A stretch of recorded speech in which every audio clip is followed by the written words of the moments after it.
this brittle bone disease. Well, let's talk about diagnosis, because I know I've had tests to determine if I have osteoporosis or not. Things have changed, though, in the past. What are some of the most common tests for osteoporosis?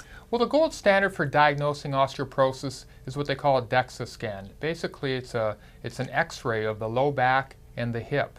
And from that, they compare your bone density to that of a person of 25 years of age of your gender. And they come up with a rating. And they also do a rating based on your age as well. But to be officially categorized as to what degree of osteoporosis or if you have normal bones, they actually compare it to that of a 25-year-old. And so that's what's done with the screening. Now there's other kinds of tests that are done out there where people get ultrasounds done, say of their wrists or their ankles, or x-rays of the extremities. But really the gold standard is an x-ray or CT scan of the low back as well as the hip. And the DEXA scan is the legs, you said? Oh, the DEXAs of the low back and the hip. The low back and the hips. Okay, so how often do you need to get that done? Well, we normally recommend people get a screening test done by age 50. Now, if you have other predisposing factors, you may need to get it done earlier. So, for example, if you've been on steroids for a long period of time, so people with asthma or an autoimmune condition, that can lead to bone breakdown. You probably get one done earlier. Certainly people where it runs in the family, strongly genetic, maybe by age 45 you get it done. The reason being is you want the younger you are to maximize bone density, the better off you're going to be when you're older. So then how often would you have to repeat that test? Well, if you have a normal bone density test, normally you don't have to do it for 5 years or longer. Okay. If you have osteoporosis, then you're usually retested every 1 to 2 years depending on the severity of your case. Now we talk about how common it is in women. Why would a man need this test? Well, men get it too. I mean, some studies show that a third to a fourth of men develop osteoporosis in their later years. So men are not immune to it as well. Now, is there a reason that they do not have it as much as women have it? There could be a few different reasons. There could be more men in the workplace getting more physical activity, stressing the bones, helping bone density. It could also be that women are more susceptible because of the hormonal changes as they go through menopause. The hormones greatly affect the bone density, and so if the hormone levels are too low, it can lead to bone breakdown. So are there any symptoms of osteoporosis aside from getting lab tests or x-rays or CT scans or the ultrasounds and things? Could someone just walk in and you say, oh, you must have osteoporosis? No, I mean, that's one of the problems with the disease. People do not feel their bones becoming more brittle. So, I mean, there's warning signs. If a person's very thin-boned, white-skinned, don't get much sun, it runs in the family very strongly, then obviously you're more concerned they may have that condition. But, you know, a person cannot feel it until they actually experience a fracture. I mean, a bone breaks. So then how early do we want to prevent this? Well, the most recent research has shown to have maximum bone density as an adult, really it starts in childhood and adolescence. So the better your bone density is as a kid or even a teenager in your early 20s, that greatly predicts how your bone density will be when you're a senior. So right from the get-go. So exercising, diet, healthy lifestyle, really. Exactly. So let's talk about prevention and healthy diet. What is the most beneficial diet for someone to keep their bones healthy? Well, it's a very good point. I mean, studies show that osteoporosis is highly associated with one's diet and lifestyle. I mean, if you look at more, quote, primitive cultures where people eat more of a local type of diet, get lots of exercise, osteoporosis is very rare. You know, here in industrialized nations like America, it's very common. So diet and lifestyle has a lot to do with it. There's many factors in the diet which affect bone density. For example, we know people that consume excess amount of red meat, salt, sugar in the diet. That contributes to bone loss. People that get more fruits and vegetables, nuts and seeds tend to have better bone density. So certainly with diet we can influence the bone density quite significantly. One of the interesting areas they have researched is foods and nutrients which have an alkalinizing effect on the body. So a pH balancing the pH type balance. effects. Okay. So let me explain on that. In your body, you maintain a very narrow pH range in your blood between 7.35 to 7.45. And so your body will do what it needs to do to maintain that normal range just for proper functioning of your cells, your brain, and your organs.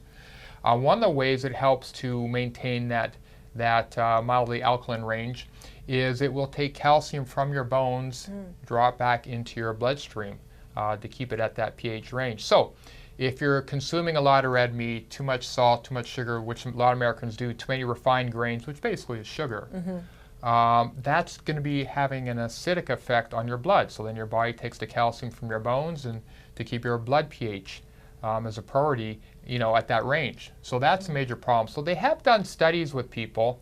For example, in a journal of nephrology, they did a study where they took women, postmenopausal women, who had osteoporosis. They did all the tests on them, and they gave one group potassium citrate, which is alkalinizing. Matter of fact, even urologists use it to help people reduce kidney stone formation, alkalinizing their urine. And they gave another group potassium chloride, which actually, because of the chloride molecule, is acidic. And then they followed them over time for over a year. And they found the women that took the alkalinizing potassium citrate actually had an increase in bone density. Those women on the acidic potassium chloride had decrease in bone density. So actually just something as simple as that, Wow. You can improve or worsen your bone density. Now, is your bone able to regenerate throughout your life, or is there a certain Yes, time where you just can't do that? Well, your bone is a living, tissue. It constantly is breaking down. We have cells in our bone called osteoclasts, which break your bone down. And then you have cells in your bone called osteoblasts, which regenerate, build the bone up. So the goal is to regenerate, build the bone as faster than it's breaking down. And that requires many different factors. It depends on your nutritional status and hormone balance and some of the other factors we're going to talk about. But that's the balance we're talking about. But in regards to the pH, they have done studies at the University of San Francisco. So what foods exactly are alkalinizing? Because you pick up books in the health food stores and the libraries, and they all have different thoughts on what foods are alkalinizing. It's an interesting point because it's not the supplement that was helping their bone. It was the pH. Well, ultimately, correct. Or is it? Well, yes and no. The supplement was favorably changing their pH to be more alkaline. So the supplement was helping.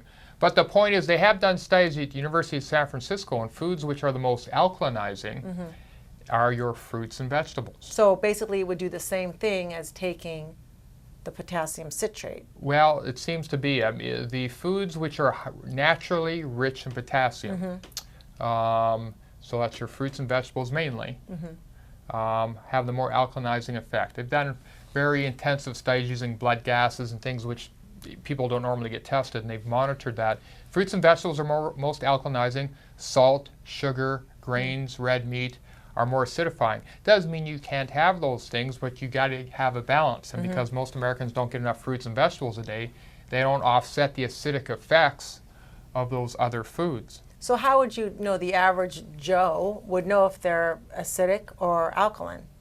Well, what we have people do, because you can't measure blood gases, those are at research institutions, what you can do is we have patients collect their first morning urine pH and test it with the pH strips. You can get from a drugstore, health food store, and you can see, are you tending to be quite acidic, or you be mildly acidic or mildly alkaline? And so you can do that numerous times and see what your average is, and see if you're tending to be more acidic or alkaline. And that gives you an idea, based on your diet and exercise and stress and everything else, where you tend to be.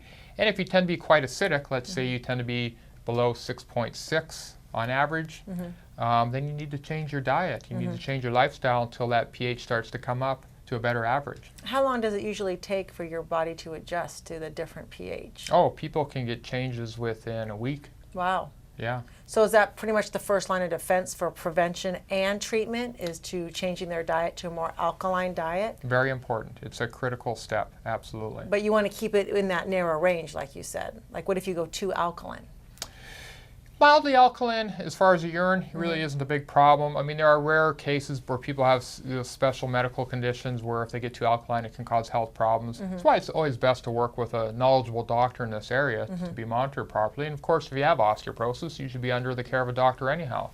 But again, moving towards that diet, more fruits and vegetables will be helpful. It was always thought in the past that certain fruits, strawberries and tomatoes, they'd make the body acidic.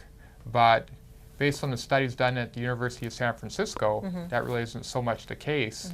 They're actually alkalinizing. Interesting. So let's talk about other supplements that can actually help. I mean, the main one people are going to ask about, obviously, is calcium. That's the thing everyone talks about on television. You must take calcium for your bones. Is that really true, or do things like exercise and pH more important? Well, calcium is the most abundant mineral, in your bones. Obviously, it is very important. So we always recommend people first try and get calcium from your foods as much as possible. I mean, there have been some studies recently in regards to women, and going above like 1,000 milligrams a day may predispose you to heart issues. Wow. So always try and get the calcium in the foods first as a natural source of calcium. Unfortunately, a lot of the calcium-rich foods are foods most Americans don't consume on a regular basis. So for example, a lot of the sea vegetables, like wakame and nori, they're very high in calcium. I mean, just a quarter to half cup gives you 1,000 milligrams right there. But there's other foods like almonds, carrots even to a certain degree. Broccoli is a good example, kale, yogurt. They're also very good sources of calcium, so we want to try and get those in the diet. And then, if it's still an issue, work with supplementation. And I should also mention in regards to foods which reduce inflammation. Now it's going to be those pH balancing foods, but the omega-3 fatty acids, which naturally reduce inflammation. Because osteoporosis is also a disease of chronic inflammation. So just like all the other chronic diseases, heart disease, diabetes, even Alzheimer's, arthritis, there's chronic inflammation occurring in the bones with osteoporosis. So any way you can reduce that inflammation naturally, like you do with proper diet, exercise, stress reduction, the omega-3 fatty acids found in cold water fish, a lot of your nuts and seeds, that will help to naturally reduce the inflammation in the bones, and that can help your bone density. So as terms of prevention and treatment, we want to do these things for both, it sounds like. When do you want to start someone on a calcium supplement if they're not able to eat calcium-rich foods? Well, again, if you're testing the patient, monitoring them, and it just appears that their calcium level is too low, there are tests you can do to see how your calcium metabolism is doing in the body. There are urine tests you can do over a period of 24 hours and to see how much your body's excreting out. So there are tests you can do to monitor that. What about for the symptoms patient. that someone is, feeling or experiencing? Well, it's tough to know just based on symptoms. I mean, there's only a few. I mean, one, you can get muscle cramps or muscle tightening, could be one symptom of low calcium. Otherwise, there are a lot of kind of generalized symptoms of low calcium, like fatigue and poor memory and depression could be symptoms of low calcium as well. Government studies show the average adult and child in the United States does not meet the recommended daily requirements for calcium in their diet. Is it then harmful to take calcium if you don't need it? Or I guess I'm just kind of wondering, should we all be on a multivitamin with extra calcium, or just focus on the pH balance and eating the foods that we are have a high? hierarchy. Do it through the diet first and then go to supplements if you have to. Usually our patients with osteoporosis, we do both. We make sure they're doing as best they can with the diet and add supplementation in as well. But I do want to mention there's other reasons why people get bone loss. There are common medications people use. So for example, steroids like prednisone, used over periods of time, like people with asthma, say arthritic type conditions, that can lead to bone loss. Some of the blood pressure medications, like diuretics, commonly used as a first line of treatment for high blood pressure, that can cause you to lose the minerals you need for bone density, amongst other things. Another very common medication are the acid suppressing medications, like the proton pump inhibitors, because studies show when you suppress your stomach acid, one of the things you can't absorb is your calcium effectively, or your vitamin D, which you need to absorb your calcium, and other nutrients like magnesium that your bones need. Now, what about, we're talking about prevention, treatment. Why does it matter that someone has osteoporosis? I mean, what is the big deal? You have brittle bones. Well, there's a couple of things. I mean, number one, you get brittle bones, so you're at increased risk of a fracture, which is not a fun thing to have. Like I said, if you suffer a hip fracture, which many seniors do, I mean, you've got a fair likelihood you could have some serious complications like blood clots, for example. You can be bedridden. Significant amount of these people die within a year because they're bedridden and the complications from that. So it's a very, very serious thing. You can lose height, can compress your discs. I mean, it's not a fun condition to have. You lose your posture. They can be bent over. It's not a fun thing to have. Now, So with osteoporosis, you can exercise as regular, or are you at more increased risk for fractures if you exercise? well, you got to be careful the kind of exercises you do. I mean, one of the things with patients with osteoporosis, balance is critical. I mean, you don't want to be doing high-risk types of exercise where you can fall.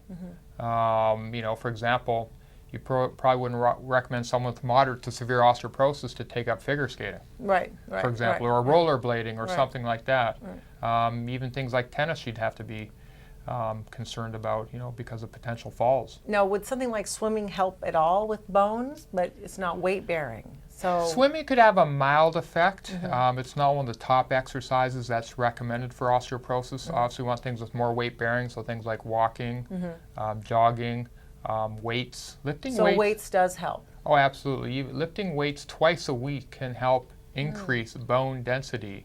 Wow. Studies do show. What about if you're just doing, you know, weights without actual weights, just moving your arms and your legs and those types of exercises? Not as much? You know, to a very mild degree. I mean, any exercise is good, but you really want to stress the bones. That stimulates those osteoblasts, those cells which form bone to get going, to build bone. Okay, so we talked about calcium. Let's kind of go back to the supplements now. Okay. What other treatments, supplements-wise, can someone use for osteoporosis? Well, there's many nutrients involved with bone formation. You have to remember, one of the nice things about natural medicine, between the diet and the supplements, they help the body to form the bone matrix how it naturally would. You know, your bones do have flexibility. People think it's just this rigid structure, but your bones have flexibility. One of the criticisms of the medications for osteoporosis is that they give you rigid bones, you lose the bone flexibility, and that in itself is a risk for fractures. So the supplements do give you the natural bone density, but there's several important ones. We talked about calcium, magnesium, just as important as calcium. Magnesium is very abundant in the bones. You find that in whole grains and green leafy vegetables. A lot of people are low in magnesium because they don't get enough in their diet. They drink a lot of coffee, which causes you to excrete it. They're on acid-suppressing medications. You lose it from high stress or physical activity. So that's an important one. Vitamin D, just as important as the two I mentioned. Vitamin D, which 75% of the population tends to be low in, you need vitamin D to absorb your calcium. And so vitamin D deficiency is a known risk factor for osteoporosis. And there are studies showing vitamin D plus calcium can help bone density. So we want to test that and make sure it's adequate. One a lot of people don't know about, and that is vitamin K. Vitamin K you obviously find in green vegetables. Very important for the proteins in your bone, which help to form your bone density. So if you're low in vitamin K, that predisposes you also to osteoporosis, studies show. And that can be attained through the foods or supplements if needed. We talked about potassium. A very unique supplement is silica. Silica, a certain type of it, has been shown in human studies to increase bone density of the hips in women. Wow. Remember, hips, you know, are a very critical area. I mean, that's where you get the really bad fractures occurring. Silica has been shown in combination with calcium to increase bone density. Very unique, you know, it's very safe to use. And then they have done studies on essential fatty acids. So fish oil and evening primrose oil to be exact. I'll read to you here just a brief study. They have shown that when you take the combination of those two supplements, you can get a significant increase in bone density by up to 5% after a year and a half. I mean, that's phenomenal, because if you got those results with the pharmaceutical medications, people will be very happy. Now, what about other essential nutrients, if you will, like boron? Is that something that should be in a bone supplement? Yeah, normally with patients with osteoporosis, supplements, like you said, so they get a variety of nutrients. So things like boron have been shown to reduce the amount of calcium you lose through your urine, for example. Now, what about the concern that after menopause, you lose more bone? Talk about that a little bit, because there are women now that don't want to go on even any type of hormone replacement, whether it be natural or synthetic.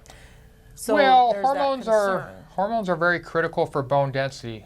Case in point, we know women that go into premature menopause, where their cycle stops at an early age, they're at a 50% greater risk of developing osteoporosis. So the hormones definitely have an effect on bone density. You have receptors in your bones for the hormones. So whether it be the estrogen, the progesterone, the testosterone, DHEA, growth hormone, you have receptors in your bone, and these hormones do play a role in how you build bone. We know that for a fact. So we know women that are low in estrogen, I mean, they're more apt to have bone loss. Estrogen replacement's been shown to slow down bone loss. Obviously, if we use hormones with men or women, we use natural forms. Testosterone deficiency, that's been shown to be a risk factor for osteoporosis in both men and women. Hormones like DHEA, growth hormone, if you're actually deficient in them, certainly can contribute or be a cause of why you're losing bone. So that's why patients with osteoporosis, or preferably even before you get to that point, we check people's hormones to make sure they're not deficient. So would you recommend someone does natural hormone therapy if they have osteoporosis and they're younger, or can things like the exercise, the pH, and the other supplements, can you do you have some time to see if those therapies will work by retesting? It depends on the severity. If a patient has moderate to severe osteoporosis already at a younger age, we usually incorporate all those treatments. If you have a senior with osteoporosis, not on medication, quite often we look at using the hormones along with the nutritional approach, just for a more aggressive approach. But we do have patients who just do nutritional approaches only and exercise changes, and their bone density improves. But I see the best results when we do it all combined. So including the natural hormone therapy. Usually get the best results, everything combined. But there's a lot of flexibility as to how you can treat a patient. There's some women, due to their history with cancers and stuff, you don't use hormones. So you just adjust to what's going on with the patient. Now, would you ever want to use pharmaceutical medications with someone? Well, I tell my patients they are a choice for patients who don't want to address their diet and lifestyle, their nutrients, some of these hormonal things. I mean, it is an option. I mean, they do increase bone density. They all come with certain risks with them. But again, for people who don't want to put the work into it or take a comprehensive natural approach, then yes, it's better they do that than nothing. Can they take the conventional medication and then slowly incorporate the natural medicine and wean off it? I mean, can you wean off something like that, or is it just too difficult? We do have patients who have done that. I always tell patients, even if they're using the pharmaceutical medications for osteoporosis, incorporate the natural things we're talking about, just so you can get even better results. I mean, your bones don't build themselves up by magic. You need the nutrients, the proper diet, the right hormone balance, so it's good to incorporate it all, even if you're on the medication. There was one other supplement that we didn't get to, which was goat weed. Talk about that a little bit, because I had actually never even heard of it. Well, it often is actually used by people with low libido. Oh, okay. Its full name is horny goat weed. Okay, makes sense. Very popular in the health food stores. Interestingly enough, they have done studies on it. It's been shown to increase bone density almost by 2%, which doesn't sound like a lot, but in the medical world, that's actually a pretty high percent. After how long of taking it? Usually those studies are between a year and a half. Wow. Up to 2 years. And so, wow, that's a lot.